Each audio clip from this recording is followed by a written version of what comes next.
Orgasmic enlightenment, where the sexual and spiritual come together. I'm Kim Anami, and I'm a holistic sex and relationship coach and a vaginal weightlifter. In this show, we explore all things intimate.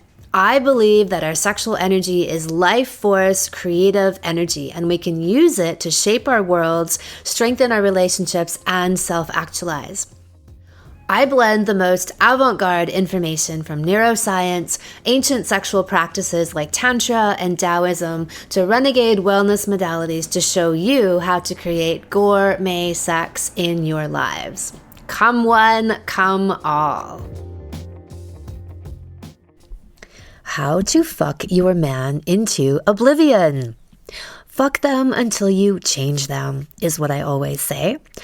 How do you know when you have fucked someone enough? Because they change. They metamorphose into a new person, into a new, better, ideal, full-bodied, soul-embodied version of themselves. Their tired and weary parts fall away. Their fear, anxiety, insecurity, isolation, anger, playing small in life, all of these things evaporate. The scars that they've accumulated over the years and lifetimes from trauma and pain get alchemized and transformed into love, freedom, power, and bliss. All of this in the wake of your powerful sexual love. Another expression that I often use is that we need to fuck the shit out of our partners. We fuck annihilate them. This might be through some heavy-duty pounding, but it could also be through slow, gentle sex and adoring them into oblivion. We hold them down and we love and fuck them out of this world and into a new one. So how do we do this? How do we use sex in the way it was meant to be used? The most scandalous and dangerous application of it, the reason why it's censored the world over, to change your life and your partners. Like I always say as well, if sex isn't making you a better person, you're doing it wrong. Nothing changes you faster and propels you into higher states of consciousness than cataclysmic fucking. Fucking a man into oblivion, point number 1.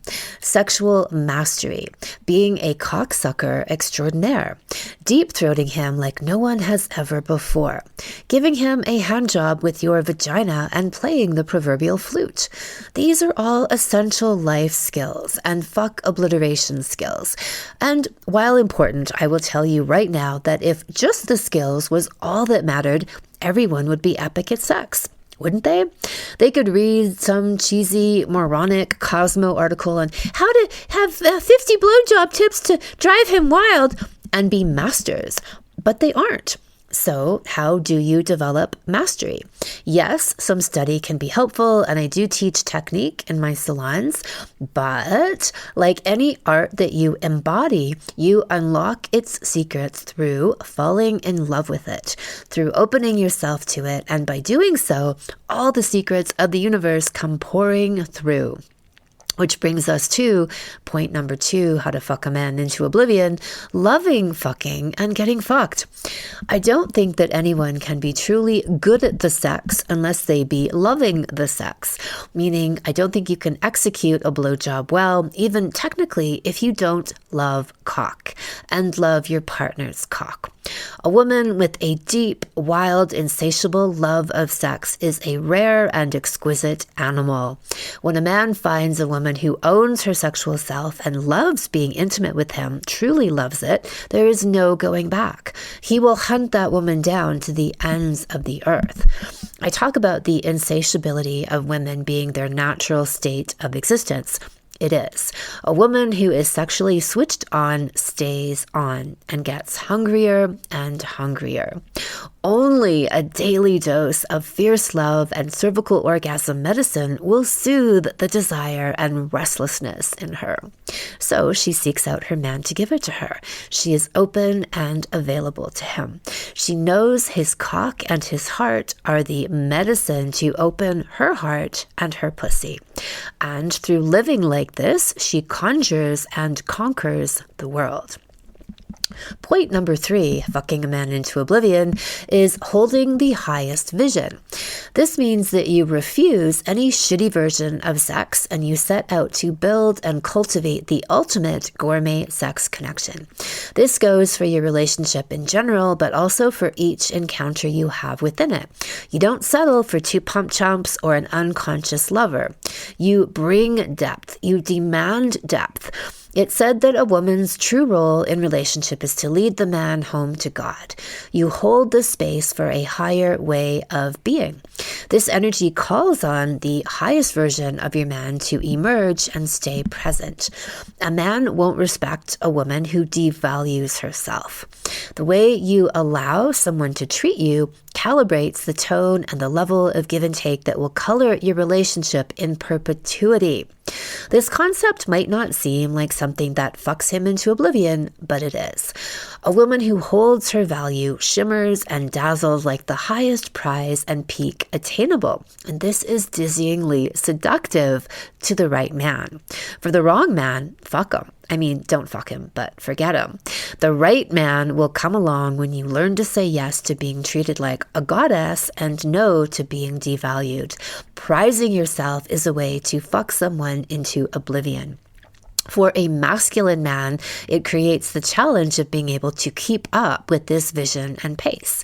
You help the small self and small dick energy in him to be obliterated. And what more can a man ask for? Point number 4, fucking a man into oblivion, is owning your feminine power and energy. You open, he penetrates. You create the wildest sexual chemistry to truly take your man where no one has gone before by being deeply in your feminine energy, surrendering, letting him in emotionally and sexually. The feeling of being with a woman who truly opens herself is also rare, if not something he has never felt. This deep, deep surrender is the epitome of the feminine and the archetypal and primal opposite of the masculine, which is what makes it so tantalizing for him. When a woman abandons herself, heart, and vagina to her partner, and I mean abandon in the most beautiful sense of opening and surrender, there is nothing more spectacular than this. And in doing so, she lights the way home via her vagina. In that alchemical cauldron, the gateway between life and death, she takes him in and spits him out reborn. La petite mort, the little death and rebirth. The sexiest thing for the animal and spiritual man is his woman in the throes of ecstasy and bliss. She is wide open, insatiable, available, like the divine and infinite itself. She loves cock, she loves sex, and through her ultimate surrender, she ignites his fire. She opens into the void, invites him in, and in it, he can simultaneously let go of himself and find himself. If you aren't familiar with this concept of surrender as a powerful spiritual and sexual practice, it might seem like weakness at first. It's the opposite. The only things you let go of are all the parts of you that sabotage and stand in the way of your greatness, leaving behind your confidence, your strength, your infinite genius, and a plethora of wild and life-changing orgasms. In today's Well-Fucked All-Star interview, we have Brooke. Brooke says, whenever there's tension, we can solve it in the bedroom. She is a devoted cock lover and vaginal orgasm haver and accomplished at fucking her partner into a melted pile of oblivion. Well-Fucked All-Stars. All right. Hi, Brooke. How are you? I'm well, thank you. How are you? Excellent. Would you say that you are well fucked in preparation for this conversation? I am. Made sure that happened. How many orgasms today did you have? Just one today so far. And I'm sure more later. and yesterday? Yesterday, 3. Fantastic. Off to a wonderful start. Yes. So tell us about your journey into becoming well fucked, in particular your relationship with your partner, but also your own journey through self-pleasure and giving yourself, finding out these different types of orgasms. Where would you like to start? So I found your stuff, just looking through, doing some research, and signed up for Well Fuck Woman. And that really opened my eyes tremendously to um, self exploration, self pleasure. I've come from a very traumatic past, a lot that was done to me that should not have been done to me. And I've been on a healing journey for a long time. And this helped, just going back in, knowing it's okay to touch yourself. It's okay to please yourself and have that be given to you as well. And so going through the salon, I discovered more about myself and where pleasure lies, what gets me off, what gets me wet. I didn't even know I could get that wet. and and he was in it with me. He saw the changes that I was making and becoming intimate with myself, getting to know myself, and he watched that and helped me through all the assignments as well, very willingly. And we took it from there, and then it took him on the journey to sexual mastery for men. um, and it's just the growth and getting to know myself and what I need and what I desire has been phenomenal. And to have a partner that can provide that for me and I can provide that for him. Amazing. So would you say that your journey into self-pleasure, getting to know your own body, was integral to your healing, particularly from past traumatic experiences and reclaiming, the sovereignty of your own body, the ownership of your own body? Because I think that's a big thing that gets taken from people when they've had a history of violation, is a sense of their body being their own, and perhaps Yes, even a fear and trepidation of going inside of themselves, both figuratively and literally, because of what might be there, right? And what they might uncover. absolutely. That's the biggest piece for me. And my goal is reclaiming of the body, getting to know yourself, becoming intimate with yourself inside and out, and knowing what you want and getting what you deserve, um, because we deserve it. And I was stripped from a very young age of that. Um, like, I know you can see my hair is short. I never had control over my hair growing up. And so when my now 10-year-old was 6 months old, I cut it all off. And it was one of the most freeing experiences of my life. And just those little things that have been controlled throughout my life. And none of it was mine. My body was never mine. Um, to be able to sit down with myself, to grab a mirror, to touch myself, explore myself, and find pleasure in all of that, and to really get to know myself has completely transformed me. And it has given me my body back. It's given me back. I've reclaimed myself, and it has certainly sent me on this journey. It was the healing process and the start of it. And it was scary, those times that, like, well, wait a minute. If something were to come up, I'm not so sure that I can handle this right now. And there was a fear of going deeper and a fear of what might come to the surface. And, unfortunately, I do have a partner that is there, that's my safe place, and sits with me in that and helps me through it, understands it. So I have that safety net. I have that person to fall to when I need it. And he's on it with me as well. But it's been very transformative. Just the healing journey, and this has played a major role of it, discovering what's there that I had no clue was there. Yeah, that's beautiful and courageous to go into that space when, so much, it can feel like so much darkness is there and Yes. uncertainty. Yeah. So, so as you were self-pleasuring, you talk about how within a couple of weeks of doing that, you had your first G-spot orgasm. Yes. Yeah. And I did that one with the wand first. Um, and then my partner was able to give me one. But yeah, that was exciting. I didn't know it was possible. I didn't know it was in the cards for me. So had you bought into that narrative that, oh, those are, some women can have these, some women can't? um, no, I don't think I ever believed that. I think that it was more I wasn't built that way, or I wasn't allowed that. Um, that it happened to people that I don't know, worked towards it or something. It just, I had to peel back a lot of layers to get there. Um, but I got there, and everybody can get there. And how does it feel? How did you feel having your first one? And I'm sure you've had many more since then. What does it do for you as a woman in terms of, you can talk about physically how it feels, but how does it actually change the fabric of who you are by having these deeper orgasms? I I really walked through life radiating. Um, so much has changed. There's, relationships, because it's changed me so much, and how I walk through life and how I navigate things, how chaos lands on me.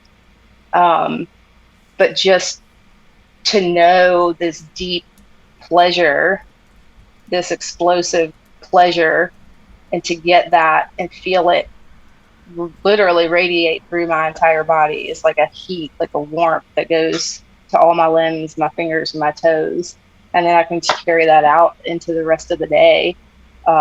And you can see it. You can see it on my face when when I'm walking through in my presentation, talking with people, and um, interactions with people. And it's intimidating for some. That it's led to loss in relationships, that you know people just aren't on the same level as me. And Why do you think that when it's intimidating? In what way? What do you think it's provoking in people? um, I guess it's a certain level of confidence in me, um, that becomes. I don't want to minimize the anybody's experience, but the change that I've had, just in particular in this past year, has been tremendous. It's night and day, um, in me as a person, and it's for people that have been in my circle and in my wheelhouse. It's intimidating for them because they have work that still needs to be done, and they're a little bit threatened by that, and so it's hard for them to accept it. I'm sure you can tell by my voice, but I live in the South. And so it's a very different world here at times, and a lot of judgment, a lot of holding on to things, and um, not willing to do the work, or not in a position to do the work, um, wherever people are. And Yeah, and I think your presence and vitality, and I always talk about how a well fucked woman wears her sexual energy, right? In her being, it's something that emanates from her and it's palpable. And I think if people even intuitively get a sense of what that is, they might not know, often they don't know consciously, right? But they right. feel it, they see it, they're reacting to it, and then it's a trigger for something they're not connected to in themselves, right? And it becomes, Absolutely. and in some way, then they have a repulsion towards that energy and you and the whole notion of exploring that part of themselves. Yes. Yeah. Yeah. That hits the nail on the head. Yeah. So, how was the journey then how else was the journey with your partner? Because you've talked about, you said you just started 30 days of sex, and I'd love to hear how that went. We have a almost 4-year old and a 10-year old. And our 10-year old um, visits her dad, um, on a kind of weird schedule. But so there were some interruptions. I say that because we had some interruptions, and it's interesting navigating children with this, and um, trying to keep quiet when we can. But we had it down, and there's not much that can stop us from making sure that we're reaching these goals. And even if it's not penetration, or it can just be foreplay, he's eating me out for whatever time, I'm giving him head for whatever time. We made sure that it was a priority and kept it very important for it to happen. So I'd say, I don't know, 27 out of the 30 days, maybe. It's pretty good. And it doesn't, to clarify, it doesn't have to be 30 days of penetration. Oral sex, manual sex, anal sex, all these things count in the equation. So as long as it's some kind of sexual connection, then it counts. Yeah, absolutely. Good to keep in mind. How would you say that becoming sexually closer has changed your relationship? How long have you guys been together? We started dating in 2016, and we have been together ever since. We had our daughter in 2019, and we are actually headed to the beach the second week of July and going to make things official and get married. Congratulations. Yeah. Thanks. So how has your sexual connection evolved over time, especially through deep diving into this work? What did you notice? It's come leaps and bounds. I mean, we never in our wildest dreams thought we would be with somebody and so comfortable and able to venture into anything that's possible. Our connection is so deep. There are times that I feel like we're one and the same person. You talk so much about clearing the glass and getting through things. What comes up in conversations, and I'd say we have some pretty damn clear glass, and we can talk about anything. We get through conflict just so easy. We're able to say to each other, like, hey, we need to sit down and have a discussion, or I'm not okay with this behavior right now. Let's figure it out. Whenever there's tension, we can solve it in the bedroom. And it's just brought us on this level of intimacy that is so incredible. And we're so close. He's my person. I'm his person.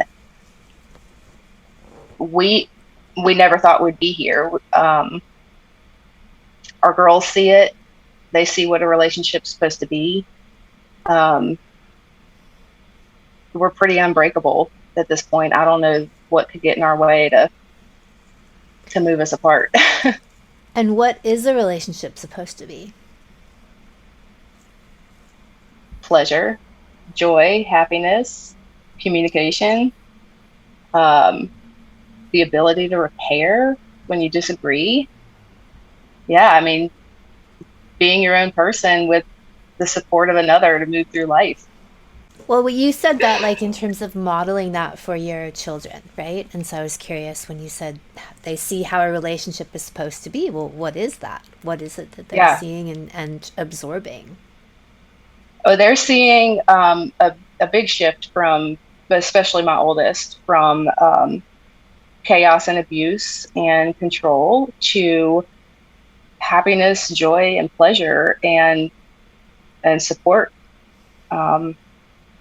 So yeah, I mean, they're going to have their idea of what a relationship should be, but the latter is certainly not what it should be. So how would you say that you fuck your partner into oblivion? So when we talk about sex acts having the power to be these cataclysmic, transformative, bringing us into our true selves, when you look at the way you interact with your partner, pleasure, acts that you perform on him, how have you noticed that you fuck him into oblivion? he just melts into the bed and or wherever we are. Yeah. um, and All hail just public sex.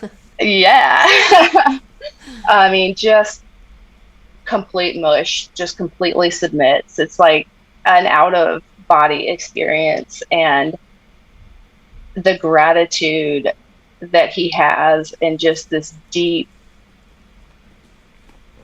yearning for me and want for me, a desire just to be close with him and hold him in that space. And throughout, when we're finished, everything, it's just, and his eyes change color when when he orgasms, which What is incredible. what do they change from to? They turn a brighter blue. They're blue, but they go from kind of a grayish blue to a really bright blue. It's incredible. I've never seen or witnessed anything like that. I don't know if you've heard that before. Well, I don't know if I've heard of it through sex, but in the science of iridology, which is when they study the colors of the iris and look for information of what's happening in the rest of the body, there's a theory that most eyes are true blue and they've been discolored into like lighter colors, brown, hazel, and because of toxicity, accumulated toxicity. And often people who do a lot of cleansing, they will have a shift in their eye color over time because those toxins, get removed. There's some true brown eyes. I apparently have true brown eyes, but that I've seen, but that correlation then makes sense to me in that there's whatever level of metaphysical alchemy happening that the eyes actually reflect that. Wow. Yeah, that's pretty incredible. Yeah, it There's is. definitely something going on then when that happens. So, what do you notice then he becomes like outside of the bedroom after you have this kind of really powerful, skin shedding, rebirthing type sexual experience? What does he become like in your day to day life? He, I love watching him move throughout with his masculine energy, and it puts him in this place of confidence where he can go and enjoy the things that bring him pleasure outside of the bedroom, and just embrace those and work through them. And he's able to go into work with his employees, um, and just take on this leadership role, this masculine role, and his drive with what he does. Um, and it shows up in the projects that are done as well.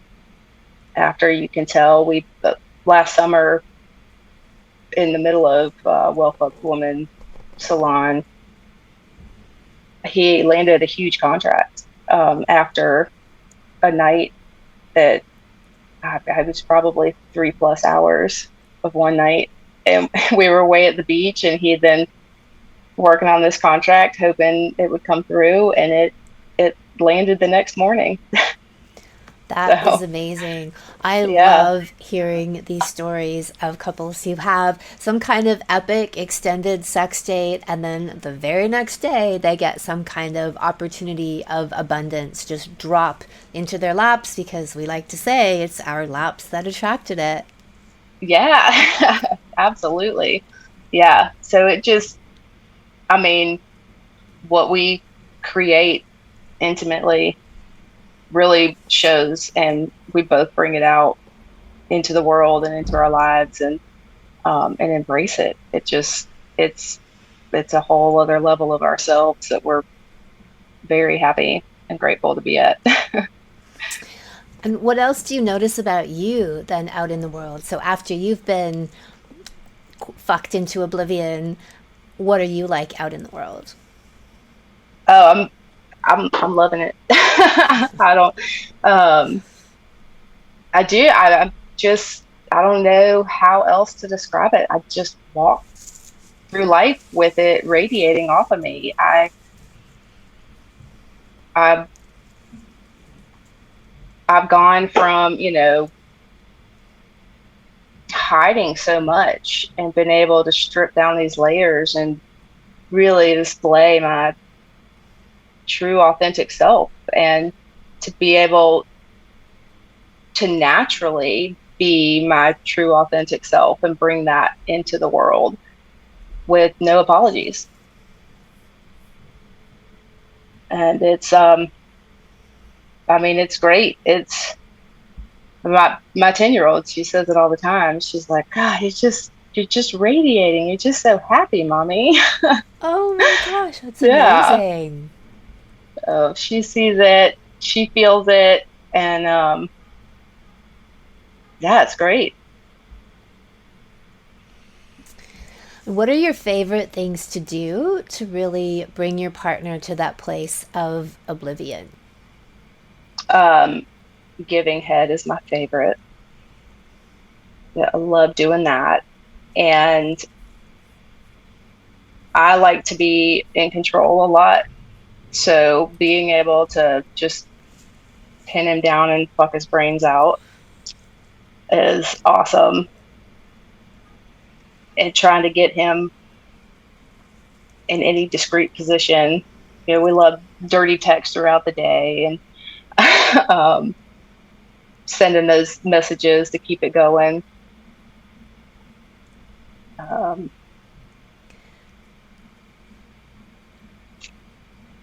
So, when you're giving yeah. head, what is it that you love about it?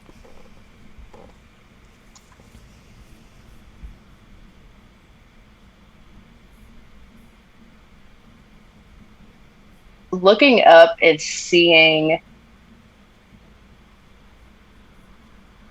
the control that I have over him and his pleasure, and allowing him to just fall into that and let go, and bringing him to that place of the out of body experience, um, and to watch him go through that and go through those cycles is like, I prefer giving him head over 69 or anything like that, because I can see him, um and see his face, and I don't want to disrupt that. Yeah, that's beautiful. I love that that visual element is big for you in it as well. Yes. And that sense, because I think, until they make cross the threshold into becoming a well fucked woman, for a lot of women, giving head can feel more performative, obligatory, like it's something that they just need to do as part of the equation. They may like it. Do they really love it? And so I always love to hear stories of cock adoration, because and the pleasure that it gives you. Yes. Yeah, it brings me so much joy and really gets me off. Yeah, being able to give him that, and yeah, no performing over here. It's certainly benefits both of us. Anything that we do. I mean, the fact that I can give that to him and he can give that to me is it's so beautiful. Are there any other acts that you find particularly transformative and hot? Oh man. Um all of it. um I really have a thing for, being outside, or just public sex in any form, or Me him. too. Yeah.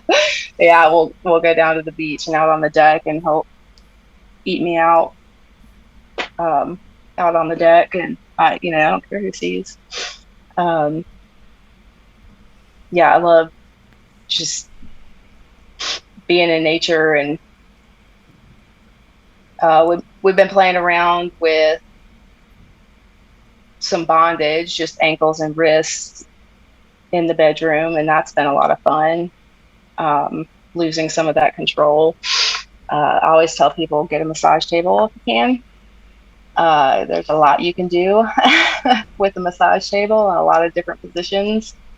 Make things fun, benefit everybody. I just, oral is very important for us, and that foreplay aspect of the yoni massage, the lingam massage. He'd spend hours eating me out if he could. If time allowed it, I'd do the same. I'd spend hours sucking his cock, and that could be enough for us for days, or not days, let's be real, but it can be. We needed more than that. Well, yes, but I think a good sexual session, even in like manual play, oral play, can feed you. That's the ultimate food and recharge. So I do think that having, especially an extended session, several hours worth of play, can feed you for days. Do you want to go back for more earlier? Sure. But I feel like the energy really does last for days when it has that depth to it. It does. Yeah, it does. Absolutely. Carry you throughout. Is there anything else that you'd like to add that you feel we haven't covered yet?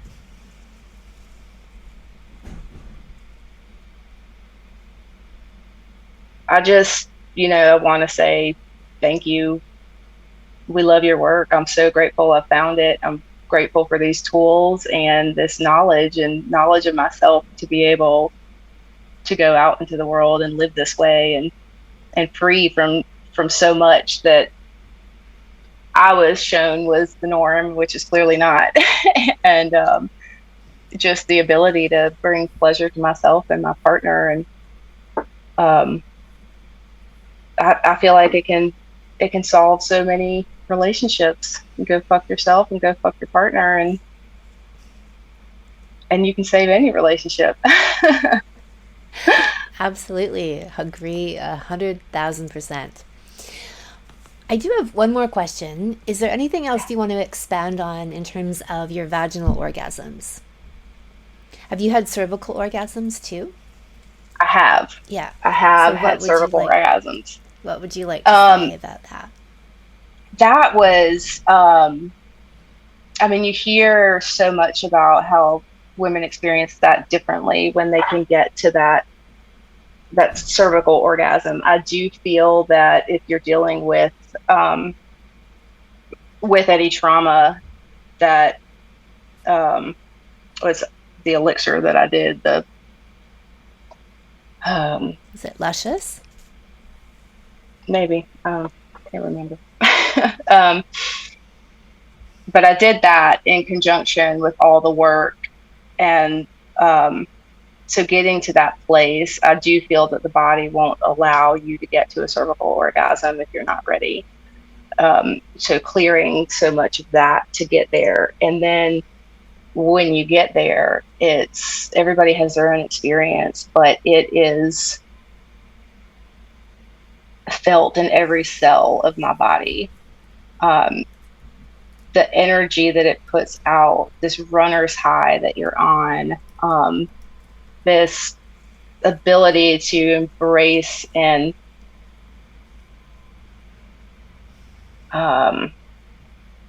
fumbling for words, just accept your body and accept who you are, and the pleasure that you can get that's mind-blowing. It's like hitting the epicenter when you have that cervical orgasm. And that was something, for me, it was important with giving myself orgasms that I did myself before my partner did it. And that was just a personal preference and where I was in my journey.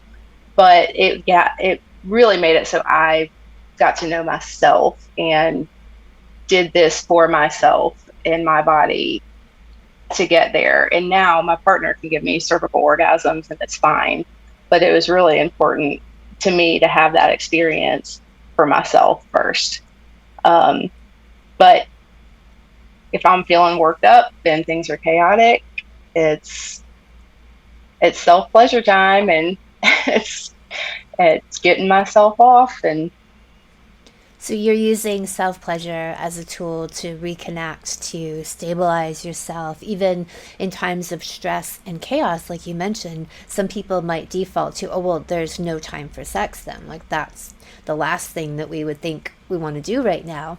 And I love that you have the reframe, which is something I talk about all the time, is actually that's the best thing that you can do right now, to recalibrate, to tune into yourself, to each other, and gather that strength and energy and rejuvenation, which turns into wisdom and intuition and flow out in the world. Those are the byproducts or the expressions of that energy that we cultivate, the love making that then channels out into the world in everything we do.